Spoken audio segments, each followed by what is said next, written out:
He sat across from the detective and said it without flinching once. "For me, life without killing is like life without food for you." That was Alexander Pichushkin, a quiet, unremarkable 32-year-old who stocked shelves at a Moscow supermarket. A man his co-workers described as hardworking and polite. A man his neighbors remembered for sobbing in the stairwell one evening because a stray animal had on the street and he could not save it. The same man who had just confessed to 61 cases, 61 people, 14 years. One park 2 minutes from his front door. And not a single person in an entire city had any idea. How does someone this alarming live this close, this long, completely invisible? The answer will make you look at ordinary people very differently. In 1992, the trial of Andrei Chikatilo, a Soviet-era the person convicted of 52 counts across 12 years, dominated Russian news for months. His case was everywhere: newspapers, television, public conversation. For most people following it, the reaction was horror. For 18-year-old Alexander Pichushkin, sitting in his apartment in southern Moscow, the reaction was something entirely different. He saw a record, and he decided he would break it. Not through random acts, not impulsively. Through a system, a chessboard, with 64 squares, one for each life he intended to take. He would fill every square methodically, the same way he approached every game of chess he had ever played. With patience, with strategy, with total control. And once those 64 squares were full, he had already decided what came next. An international drafts board has 100 squares. He would simply start a new board. This was not the thinking of someone who had lost his grip on reality. This was a plan. Deliberate, structured, and cold. Alexander turned to the only person he considered a friend, a teenager named Mika Odnak, someone he had met through the chess sessions at Bitsa Park. He told Mika what he was planning. Mika, likely treating it as dark humor from someone with a known aggressive streak, went along with the conversation without taking it seriously. But when Alexander led Mika into the woods of Bitsa Park on July 27, 1992, Mika realized this was not a joke. It was too late. Alexander approached him from behind and ended his life. He dropped the unresponsive man into one of the park's old drainage wells, which connected directly to Moscow's underground sewer network, carrying remains far from the scene with no visible point of entry. He walked home. 3 days later, police came to his door. Mika's disappearance had been reported. Alexander remained completely calm, confirmed they had been to the park together, and said he had walked home and left Mika there. No remains. No physical evidence. No arrest. Alexander went home and marked the first square on his board. He did not continue immediately. The visit from police had reminded him to be careful. For the next 9 years, he went to work at the local supermarket, played chess in Bitsa Park with the same elderly men he had known since childhood, and spent his free time building physical strength. He was calculating, patient, waiting for the right conditions. 9 years. Not because the intention faded, because he was strategic enough to wait until he was ready. On May 17, 2001, Alexander walked up to Yevgeny Pronin, one of the regular chess players from the park, known around the benches for often being under influence. Alexander told him it was the anniversary of his dog's passing and asked if Yevgeny would walk with him into the woods to share a toast in the animal's memory. Yevgeny agreed, without a second thought. Deep in the trees, away from the path, Alexander approached him from behind. He dragged the unresponsive man to a drainage well and dropped him in. He went home and marked the second square. 3 days later, he approached a 64-year-old man at a nearby metro station. 6 days after that, another. His method was consistent every single time. Find men who were elderly, homeless, or heavily dependent on alcohol. Offer free vodka and the promise of a quiet toast to his dog's memory. Lead them into the trees. Strike from behind. Drop them into the drainage system. Go home. Mark the board. The drainage wells beneath Bitsa Park connected directly to Moscow's underground sewer network. An individual dropped in would travel miles through the tunnels and surface at a wastewater treatment facility on the outskirts of the city, with no way to trace where it had entered the system. Just remains at a facility far away, classified as accidental and quietly closed. From a purely strategic standpoint, it was close to a perfect method, and for 4 years, it worked exactly as intended. In the first 2 months of this pattern alone, he claimed 10 lives. Most of the men Alexander targeted in this period lived on the edges of society. Some were experiencing long-term homelessness. Many had severe alcohol dependencies. Several had no close family actively watching for them. The district surrounding Bitsa Park in southern Moscow was known locally as one of the most neglected areas in the city. People disappeared from it regularly, moving away to try their luck elsewhere or simply drifting. Authorities rarely investigated. When remains did occasionally surface, they turned up miles away at a wastewater treatment facility, carried there through the underground drainage network. Officers classified them as accidental. No investigation was opened. No pattern was identified. Between May 2001 and the summer of 2005, Alexander claimed more than 35 lives. As far as Moscow's authorities were concerned, nothing out of the ordinary was happening. Not every attack ended with a fatality. In February 2002, Alexander approached a 19-year-old woman named Maria Viricheva, who was several months pregnant, and lured her into the park with the promise of helping her access hidden goods. He pushed her into a drainage well.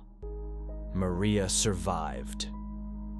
She spent hours in the freezing underground water, fighting the current, clinging to a metal fixture to stay above the surface. When daylight filtered through a hatch nearby, she found the strength to push it open and pull herself out. Bystanders found her and called for emergency help. She was taken to a medical facility. She told officers exactly what had happened. She gave them Alexander's name. The responding officer noted that Maria lacked the correct documentation to be living and working in Moscow legally. No investigation followed.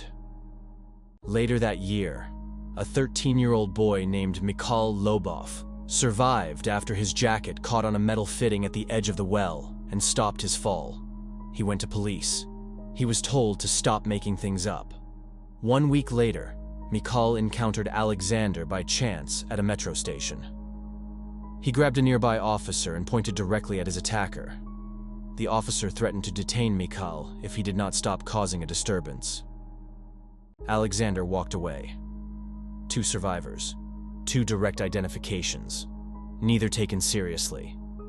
Through 2002, 2003, and into 2004, the board continued to fill. Individuals came from the park, from Alexander's apartment building, and from the supermarket where he worked. Several were people he had known personally for years. He later told investigators that taking someone whose life he knew in detail, whose plans and hopes he was aware of, gave him the greatest sense of power. But, as the count grew, something inside him began to shift. He had long since surpassed Chikatilo's total. By his own accounting, he was the most threatening person Moscow had ever produced. And not a single person in the entire city had any idea he existed. No investigation. No public fear. No recognition. He was invisible in a way that had stopped feeling like safety and started feeling like failure. That was about to change. In October 2005, Alexander changed his approach entirely. He stopped using the drainage system. He started leaving bodies where they would be found, and he added something new: a signature. After each attack, he took the vodka bottle they had been drinking from and drove it into the injury at the back of the individual's head, deliberately, forcefully, so that anyone who came across the scene would immediately understand this was intentional, calculated, and done by someone who wanted to be known. On October 15, 2005, a patrol officer walking through Bitsa Park found a lifeless person face down in the undergrowth. Severe head injury from behind, a bottle left at each scene as a signature. By Christmas, 6 more bodies had been recovered from the park. Every single one bore the same signature. A retired police sergeant was among the affected persons. Moscow went into a state of genuine alarm. Every single day, Alexander Pichushkin still came to the park to play chess. On June 13, 2006, Alexander finished his shift at the supermarket and spoke with a colleague, Marina Moskalyova, a 36-year-old single mother who had recently joined the staff. He suggested they go for a walk in Bitsa Park the following afternoon. Marina agreed, but she was uneasy. The unknown individual was still all over the news. The park had not fully recovered its reputation as a safe place despite the ongoing police presence. Before she left her apartment on June 14th, she paused at the kitchen table. She wrote a note for her son Sergei, Alexander's full name, his phone number, and exactly where they were going. She set it where he would see it the moment he walked through the door. Then, she left to meet Alexander. In the park, they walked and talked. They shared drinks. To Marina, everything seemed perfectly normal. But once they had moved deep into the trees, far enough from the main paths that no one was nearby, Alexander approached her from behind. He had no vodka bottle with him this time, so he found a stick and used that instead. The same injury at the back of the skull. The same signature he had been leaving since October 2005. He was fully aware she had mentioned the note to him. She had brought it up directly during their time together, almost as if the act of telling him made her feel safer. He went ahead anyway. Investigators believe this was not careless. Alexander had been invisible for 14 years.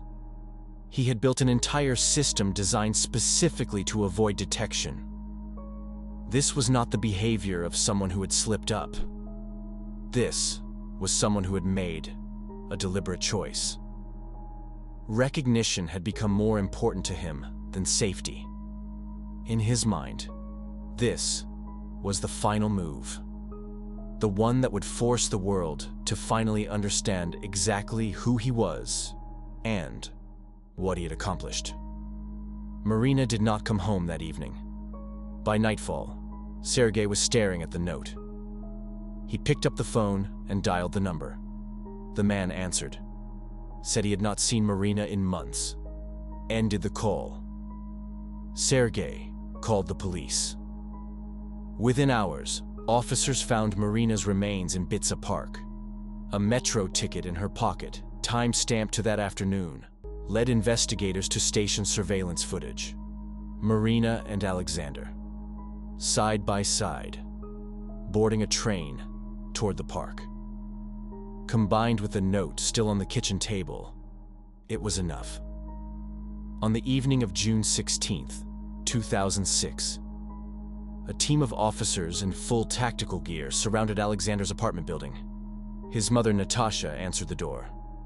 Officers told her it was in connection with a theft to spare her the immediate shock. Inside Alexander's bedroom, they found an object. They found a diary, and they found the chessboard. 61 of its 64 squares filled in, 3 squares empty. In custody, Alexander did not deny anything. He confirmed the 13 Bitsa Park cases police already had files on. Then, he told them the real number was not 13. It was 61. The chessboard confirmed it. The diary provided corresponding dates going back to 2001. Police were initially skeptical. People in custody sometimes inflate their records to appear more significant. But Alexander gave details that could not be invented. Precise locations for each incident. Specific descriptions of each individual. Methods that matched missing persons, reports, and remains recovered from water treatment facilities across multiple years of records that no one had previously connected. He then led detectives back into Bitsa Park on multiple occasions and directed them to locations where remains had never been found.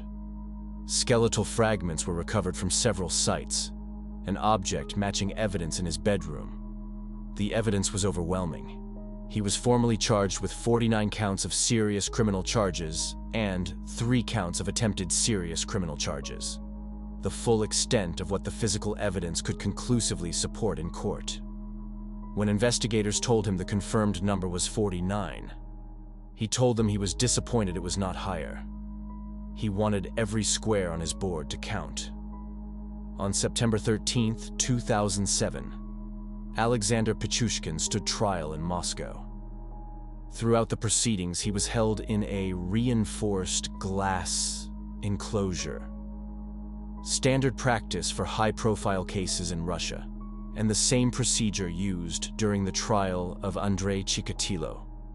Alexander was aware of this parallel. He was not unhappy about it. Psychiatric specialists testified that he was mentally competent to stand trial. They noted a complete absence of remorse and what appeared to be genuine satisfaction from the attention the proceedings were giving him. He dismissed one of his own lawyers mid-trial, accusing him of supporting the prosecution. When the verdict came, guilty on all 49 counts of unlawful death and 3 counts of attempted unlawful death, the judge asked if he understood the sentence. Alexander looked up. "I am not deaf." He was sentenced to life in prison, with the first 15 years in private cell. Before sentencing, he asked the judge to increase his conviction to 60 counts, out of fairness to those affected persons whose cases had not been formally proven. The judge declined. He now serves his sentence at Polar Owl, a maximum security facility in northern Siberia, more than 2,400 kilometers from Moscow. Temperatures reach -50 degrees Celsius. There are no connecting roads. He will almost certainly die there. In interviews during his confinement, he's been asked what he would do if released. His answer has never changed. He would take additional lives, he says, simply to relieve the pressure.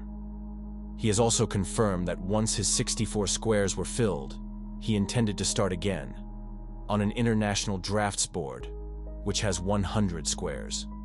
He was not finished. He was interrupted. To understand how someone becomes capable of this, you have to understand who Alexander Pichushkin was before any of it started. He was born on April 9, 1974, in southern Moscow. His father left before he turned 1. He grew up in a cramped, high-rise apartment with his mother Natasha, in one of the most neglected districts in the city. As a young child, people who knew him described him as genuinely warm, outgoing, easy to get along with. That changed when he was 4 years old. He was playing on a swing set in Bitsa Park when he fell backwards off the seat. He stood back up, and before he could step away, the seat swung back and hit him directly in the temple. There was no obvious injury. Adults at the scene saw nothing alarming. But in the weeks that followed, his mother noticed something she could not explain. The warm, outgoing boy became withdrawn, prone to sudden outbursts of anger and impulsive in ways that alarmed everyone around him. Specialists would later link this change to damage in his frontal cortex, the part of the brain responsible for impulse control, emotional regulation, and managing compulsive impulses. The injury also disrupted his speech and writing. He began making consistent errors that his classmates seized on and used against him without mercy. The targeting lasted years. His mother moved him to a specialist institution.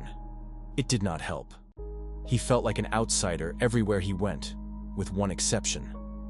His grandfather introduced him to chess and brought him to Bitsa Park to play with the elderly men who gathered there every afternoon. Within days, Alexander was out playing almost all of them. For the first time in his life, people celebrated him. Chess gave him something nothing else had. Total control, complete domination, achieved entirely through intelligence. For a while, it was enough. Then his grandfather passed away. The one stable presence in Alexander's world was gone. He returned to his mother's apartment, began drinking heavily to manage the loss, and kept going to the park. But the victories felt hollow. The emptiness was growing, and chess could no longer contain it. He began looking for something larger. In 1992, the Chikatilo trial gave him the direction he had been waiting for. The rest, you already know. When police lifted that chessboard from Alexander Pichushkin's bedroom, 61 squares were filled. 3 were empty. He was not caught because the system worked. He was not caught because investigators outmaneuvered him. He was caught because a 36-year-old single mother paused at her kitchen table and wrote a note for her son. 2 survivors had given police his name years earlier. Both were turned away. An entire district lost people for 4 years without a single connected investigation being opened. Those 3 empty squares are 3 people still alive today. Not because anyone protected them, but because of one handwritten note left on a kitchen table. The chessboard is in a Moscow evidence archive now. Alexander Pichushkin is in a cell in the Arctic with no road leading out. The game is over. If this case stayed with you, share it with someone. And if you want more stories like this one, subscribe. The next one is already waiting.